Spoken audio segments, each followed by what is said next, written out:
Welcome everyone to the Central European Affairs podcast. My name is Balázs Csekő, and our guest today is Daniel Freund, German politician who has been a member of the European Parliament since 2019.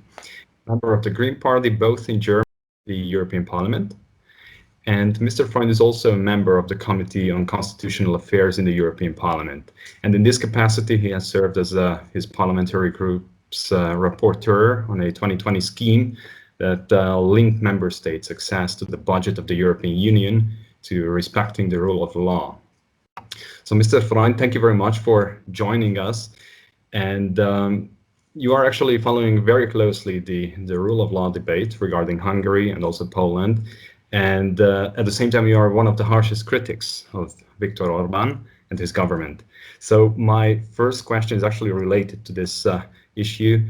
What does the Orbán government represent to you?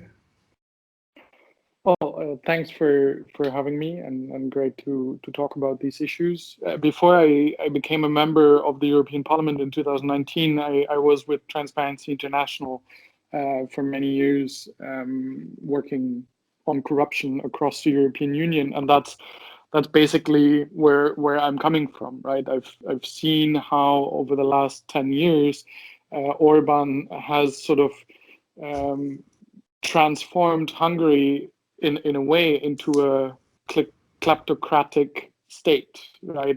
A one-man show that serves, well, one, to sustain his power in the country, but then to enrich his close friends, his family, himself, probably as well, with the help of the resources that are available, right? There is a large chunk of EU funds being stolen.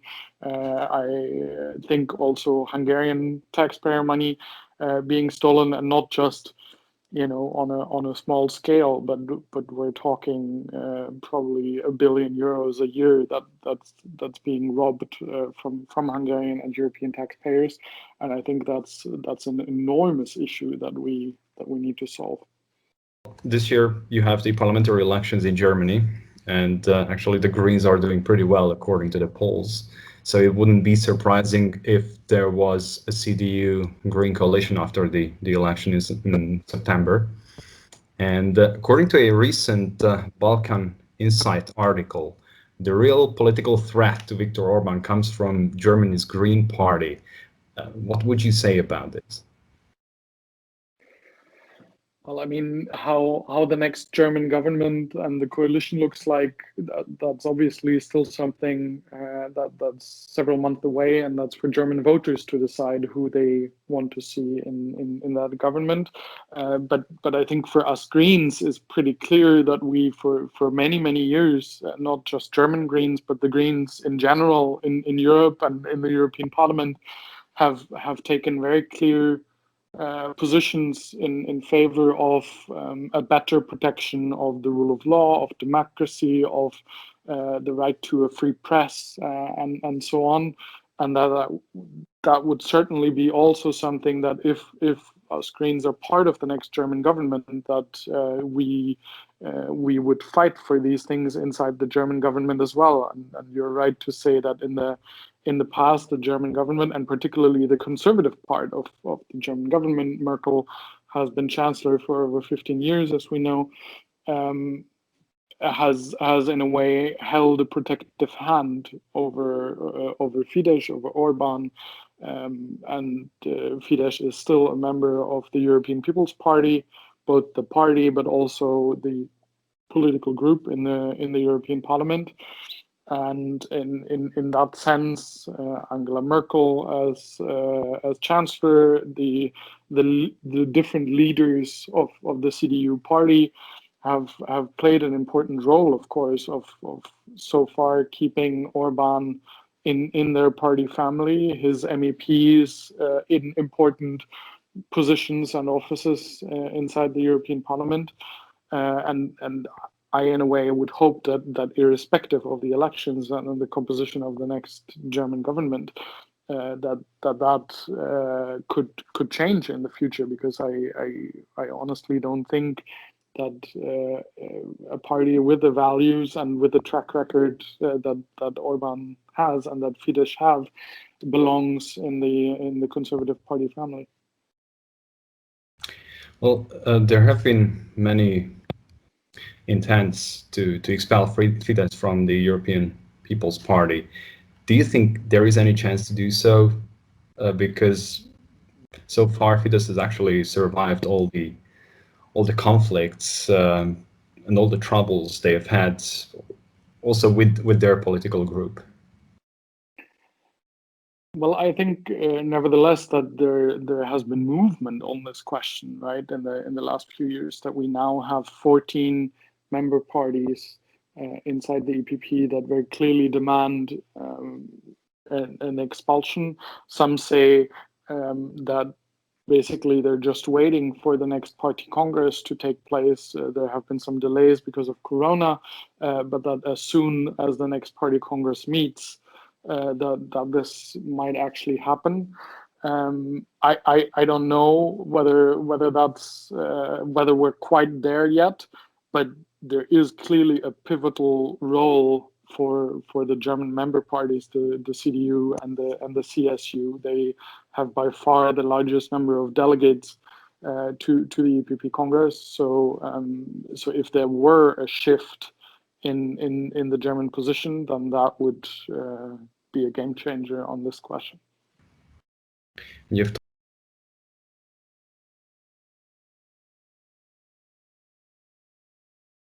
Victor to get so far with his regime. Now the CDU has a new leader, and many people say there could be a change also regarding Hungary within the CDU. How do you see this?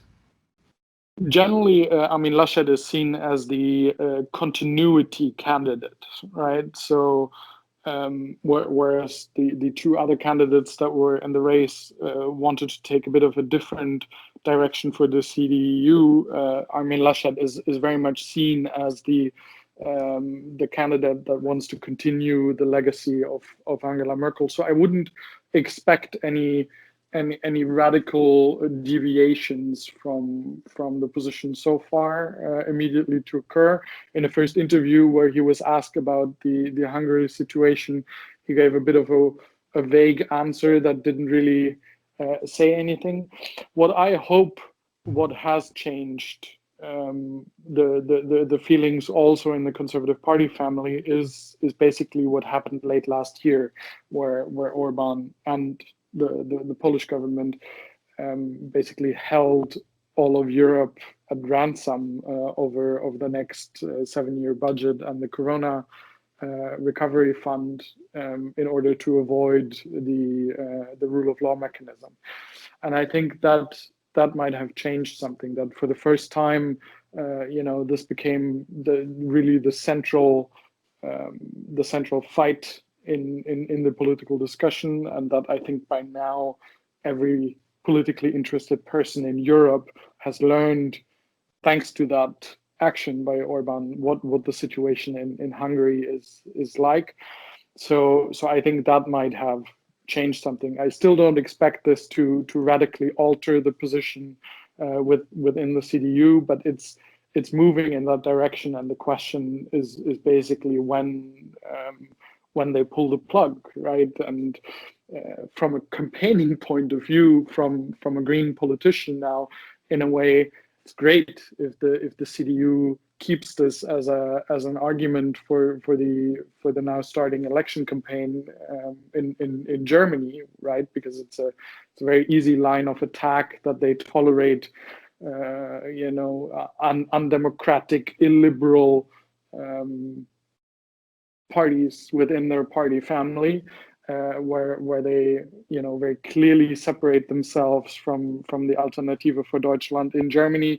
They don't seem to have the same standards or values when you look at their politics in the European Union and in the European Parliament, and that's obviously a great attack line for all the other parties against the Conservatives. So it might well be that in that situation that they ultimately give in on this to take away open flank. Actually, if you take a look at the German foreign policy towards Hungary, in recent years, yes, the conservatives have followed a certain path, but it's from a Hungarian point of view, there is the automotive industry, the car companies. There is BMW, Mercedes. There is also Audi. Yeah. In Hungary. So somehow German foreign policy looks to have been influenced by these companies, because on the other hand, the Hungarian government gives them tax benefits, and it's pretty much a win-win situation for both sides. At least it looks like that. Yeah, and not only tax benefit, but also a labor legislation that is very employer-friendly, to say the least, right? The whole discussion around the slave law that you guys have had in Hungary and so on is certainly something that some of these companies see as an advantage to having factories and some of their activities in Hungary. I have to say that particularly for a company, Audi belonging to the Volkswagen Group, which is part owned by the state of Niedersachsen, it's a particularly special situation, I'd say. And we have seen in the past as well with the role of Deutsche Telekom, that used to own Origo, right?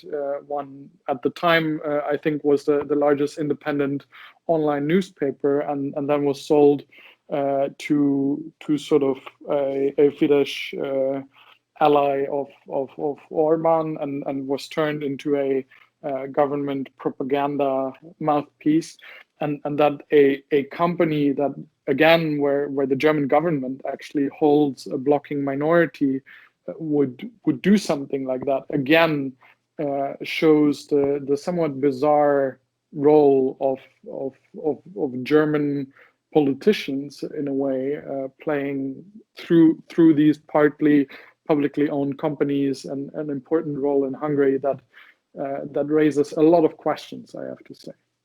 Should the Green Party in Germany make it to the federal government, do you think the party would have the ability to change this type of approach towards Hungary with regards to rule of law and democracy?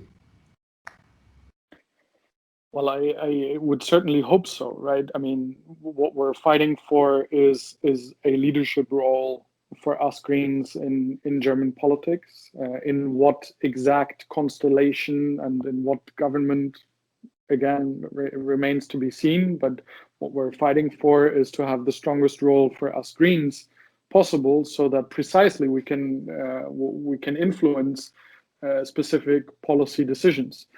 The exact determination of, in a coalition agreement, and then of course in the business of governing, what compromises you have to strike, where exactly do the priorities lie between whatever policy on climate, on migration, on human rights and democracy. All this is something that we're still reasonably far away from. But certainly, I mean, we have a strong conviction, and we fight for values not only at home but also in our EU policy or in our foreign policy. So certainly, if there is a Green participation in the next government, I would expect these questions to be more at the forefront and to play a more important role than is currently the case. That certainly. And Mr. Freund, you've already talked about this with some words, but you personally followed very closely the birth of the EU budget deal and also this political fight that had taken place prior to the agreement between the EU on the one side and then Poland and Hungary on the other side. How do you see the deal that was finally achieved with regard to democracy and also rule of law in these two countries, Hungary and Poland? I mean, the situation on the rule of law and democracy is obviously more complex than just the deal that was struck before Christmas.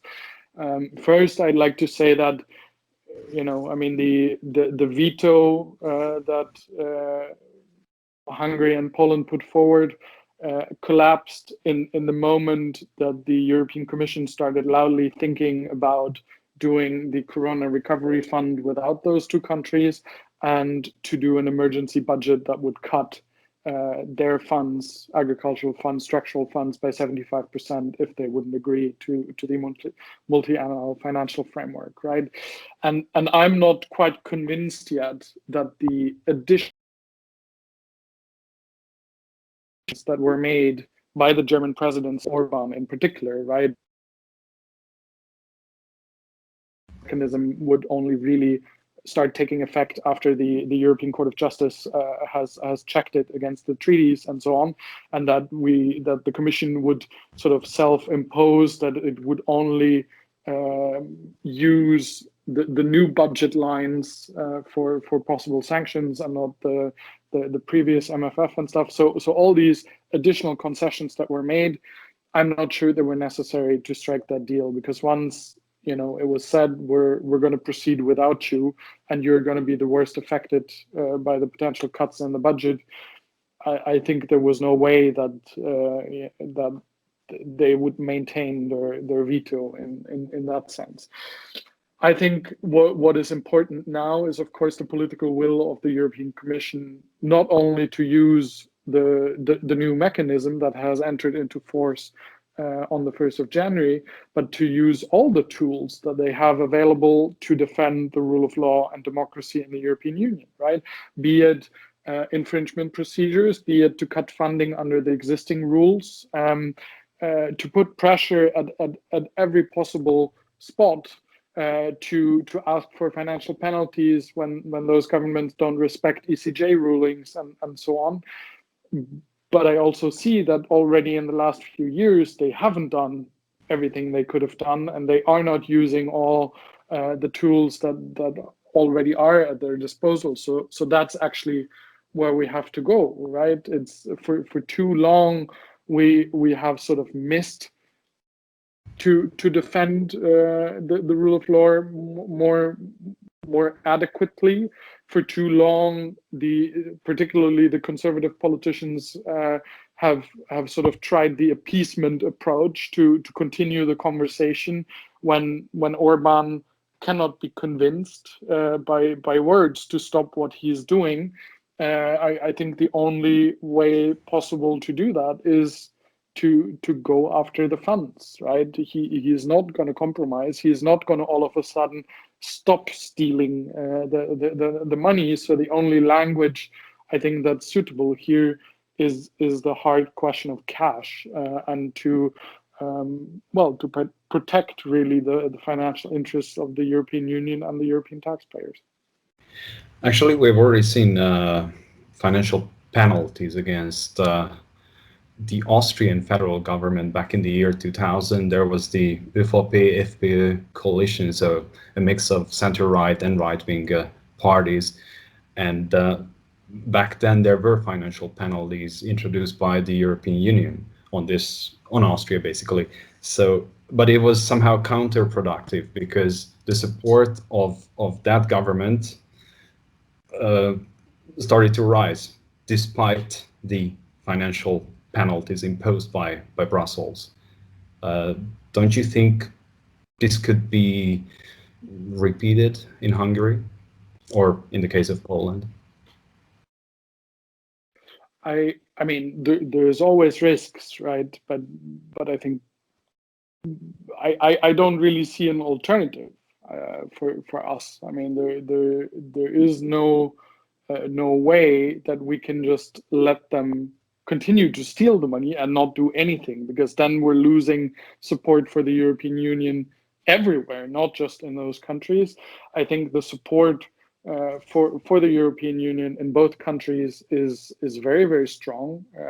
We have seen that the support for the rule of law mechanism is very, very strong in both countries as well. More than 75% of Polish and Hungarian citizens do support the general link between the respect for the rule of law and EU funding.